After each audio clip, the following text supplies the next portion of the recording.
सम्मानित मदरसा आधुनिक टीचर्स को मेरा अस्सलाम वालेकुम व रहमतुल्लाहि व बरकातहू। साथियों, जैसे कि आप सभी जानते हैं कि फरवरी का जो वार्षिक बजट होता है वो वर्तमान में चल रहा है और इस बजट में मदरसा टीचर्स को ये उम्मीद थी कि वो इस बार नया बजट मिल पाएगा, लेकिन उत्तर प्रदेश के मदरसा टीचर्स को निराशा लगी और एक जो उम्मीद जगी थी कहीं ना कहीं वो उम्मीद धूमिल हुई है। साथियों, इसकी प्रमुखता, इसका रीज़न कल हमारे पैनल के कई सदस्यों ने लखनऊ में जाकर जानकारी उपलब्ध की तो ज्ञात हुआ कि जो पूर्व में 10 जनवरी 2025 को माननीय निदेशालय महोदय ने एक पत्र जारी किया था जिसमें माननीय मंत्री जी की इस पर आख्या लगी हुई थी कि मदरसा आधुनिक संबंधित लखनऊ बेंच और इलाहाबाद हाई कोर्ट में मुकदमा विचाराधीन है। जब तक उसका फाइनल डिसीजन नहीं हो जाता, जब तक राज्य सरकार इस पर स्वतंत्र रूप से आगे को कोई कार्रवाई नहीं करेगी। साथियों, चूंकि एक न्यायिक प्रक्रिया थी ये और लगभग इसको 2.5 वर्ष से लेकर 2 वर्ष तक हो गया है समय, खासकर लखनऊ बेंच में लगभग 2.5 वर्ष और इलाहाबाद कोर्ट में 2 वर्ष का समय हो चुका है। साथियों, याचिकाकर्ता और पैरोकार ने दोनों ने मिलकर इस षड्यंत्र को, मदरसा टीचर्स के नए प्रस्ताव को रोकने का काम किया। हाँ, एक बात स्पष्ट और क्लियर थी कि जिस तरह से राज्य की सरकार, केंद्र की सरकार, माननीय मंत्रीगण, जब कोई नहीं सुनता तो न्यायालय का दरवाज़ा खटखटाना पड़ता है, ये सच है और ये हमारा राइट भी है कि हम न्यायालय में जा सकते हैं। लेकिन इसका मतलब ये नहीं कि आप 2 माह के या 3 माह के या 4 माह के मुकदमे को 2.5 साल या 3 साल खींचने का प्रयास कर रहे हैं।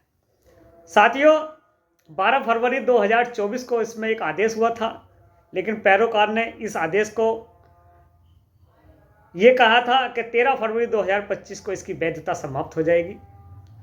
झूठ बोला गया था। उसके बाद लखनऊ बेंच वाले टीचर्स के साथ बहुत बड़ा धोखा, जालसाजी की और उन्हें 10 लाख और 11 लाख का झांसा दिया और वहाँ मुकदमा विचाराधीन है, पेंडिंग है।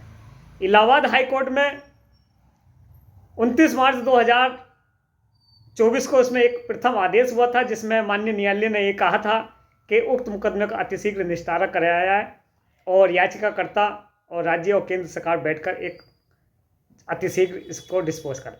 लेकिन याचिकाकर्ता मार्च के बाद से 8 महीने तक, 9 महीने तक घर बैठा रहा और उसने कोई भी ध्यान नहीं दिया। आखिरकार भारत सरकार से बंद का लेटर आया और उसके बाद न्यायालय ने कई बार कहने के बाद भी याचिकाकर्ता न्यायालय नहीं पहुंचा।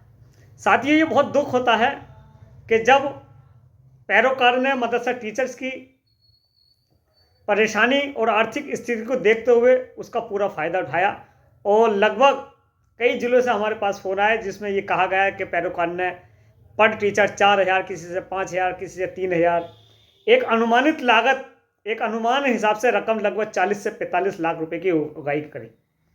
कौम का एक रहनुमा, कौम का एक नुमाइंदा, मुस्लिम कौम का खासकर, वो गद्दार साबित हुआ और उसने जालसाजी के तहत मदरसा टीचर को बहुत बड़ा नुकसान पहुंचाया। साथियों, जब मुकदमा विचाराधीन है, कल उस पर डेट लगी है, ऐसी परिस्थिति में क्या कोड ऑफ कंडक्ट लागू हो सकता था? इस तरह की कोड ऑफ कंडक्ट के नाम पर उसने धन उगाही करी और अवैध वसूली करी।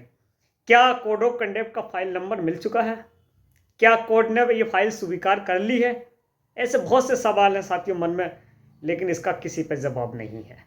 साथियों, जब कौम का कोई वफादार आदमी कौम के साथ गद्दारी करे तो उसका विश्वास लोगों का टूट जाता है। मुकदमा मदरसा बोर्ड से संबंधित प्रदेश अनुदानित ऑल इंडिया मदरसा टीचर्स ने भी लड़ा था और मात्र 3 या 4 महीने में उसने पूरी तस्वीर को बदल दिया। इसे मुकदमा कहते हैं।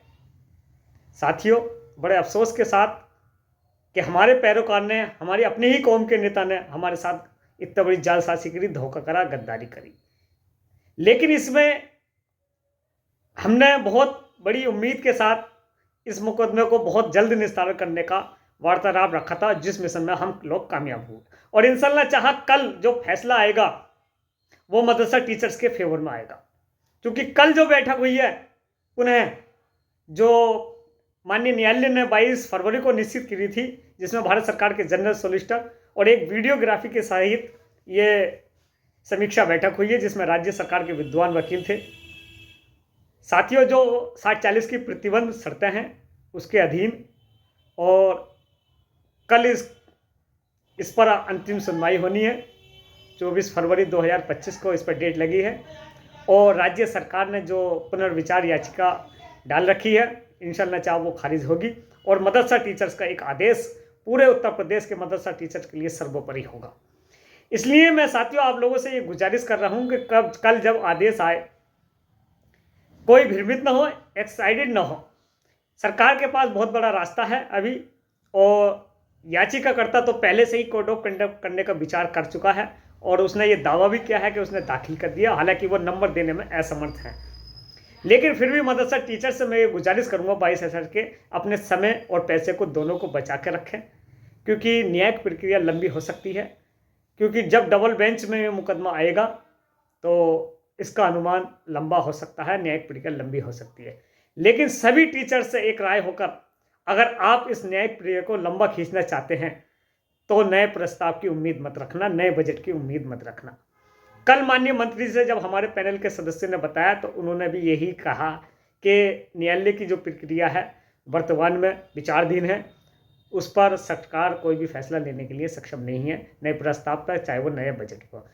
इसलिए साथियों आप लोगों से भी गुजारिश कर रहा हूँ कि ज़्यादा एक्साइटेड होने की आवश्यकता नहीं है।